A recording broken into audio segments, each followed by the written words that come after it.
So this guy murders someone, hoping that it will convince this woman to sleep with him. Now the guy's name is Bill, and Bill's 51 years old during this time, living in Maryland, and Bill has a problem. He's married, but there's no passion in his marriage anymore. And so one day in 1999, he decides to cheat on his wife. So he secretly goes on his computer to this adult website to see if he can find a random woman to smash with. So Bill is browsing through profiles on this site for a while, and he comes across this woman, Bunny469. And Bunny469 is a former stripper, and she's a little younger than Bill. She's 33, and Bill is looking at her pictures, and he thinks she's kind of fine. And so he sends her a little message like, "Suh."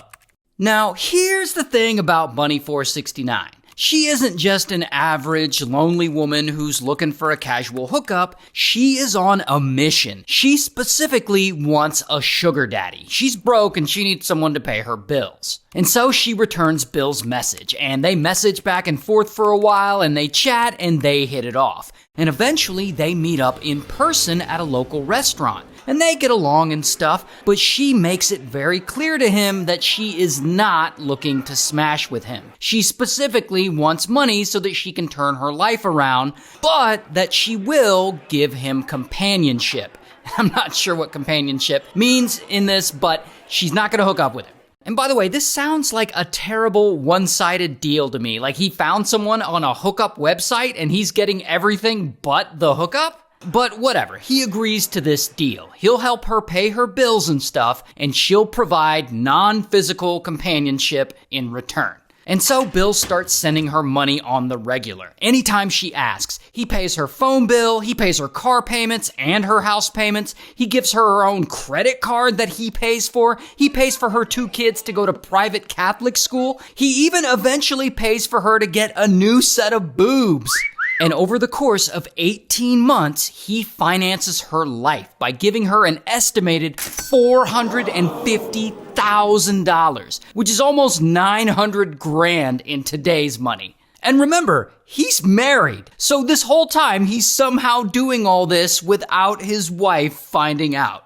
Now, obviously, he's taking this huge risk and he's paying all this money for all of Bunny469's stuff because in the back of his mind, he's still hopeful that eventually she will change her mind and let him smash. Like one day she's gonna realize, "Oh, what a handsome alpha stud you are," and she'll be like, "Oh, I was wrong. May I please see your wiener?" Meanwhile, Bunny has no incentive to change her mind. I mean, the longer she can keep this relationship up, the more of her lifestyle he'll finance. Now, even though her bills and stuff are being paid for, the truth of the matter is her personal life isn't really going all that well. I mean, she's actually in a long legal battle with her ex-boyfriend, this guy, who we'll just call X. And she and X are suing each other over custody of their 2 kids. And so Bunny just happens to be talking to Bill one night. And this beef with her ex is bothering her, so she mentions it to him. And of course, Bill, he's been trying to impress her. He wants to be a white knight, and he's all like, "I'll take care of this.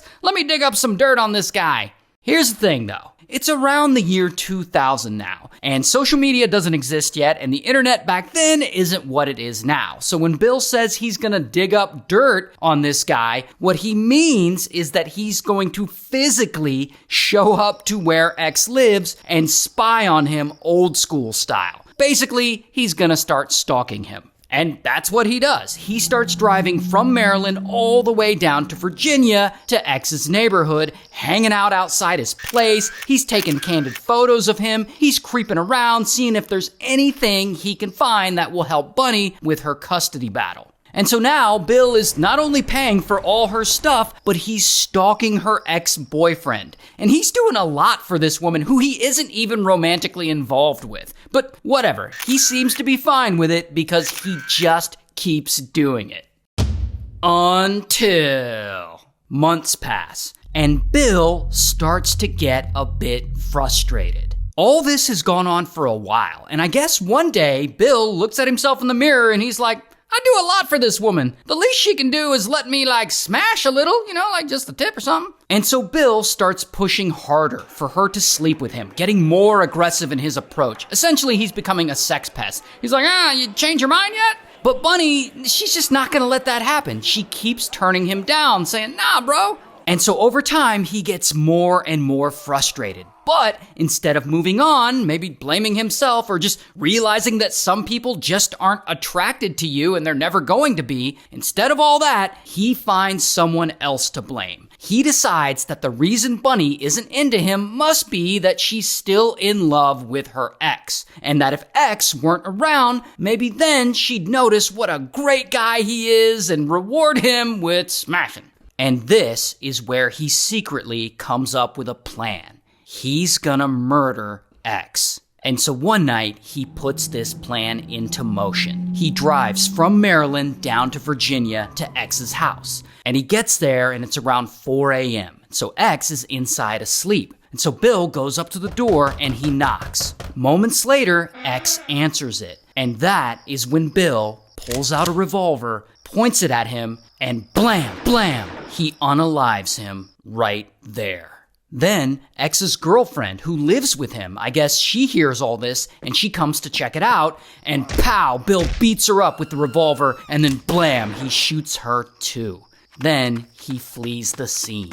Now, eventually, police show up, and they investigate all of this, and they don't have much to go on, except when Bill first arrived to the house at 4 a.m., he was standing outside his truck holding a flashlight, probably looking like a suspicious creep. And a newspaper delivery driver just happened to be driving by, and she saw him. And there had apparently been a lot of vehicle break-ins in the area recently, and she thought maybe this is what Bill was up to. And so she called the police, and she was able to describe him a bit and his pickup truck. Also, police investigate Bunny because she was involved with X and they were in an intense legal battle. And so immediately, Bunny tells police maybe Bill's weird ass had something to do with it. And so they go to interview Bill at his house. And when they pull up, police spot Bill's pickup truck parked outside. And his truck just happens to match the description of the pickup truck the newspaper delivery driver described the night of the murders. And so police start checking out this truck, and Bill comes out, and he's like, hey, that's my truck. And he starts talking to police without a lawyer present, which means he's probably about to implicate himself. And so then they bring him down to the station, they question the hell out of him, and he admits that he does have a sugar daddy type relationship with Bunny, but he denies shooting anyone.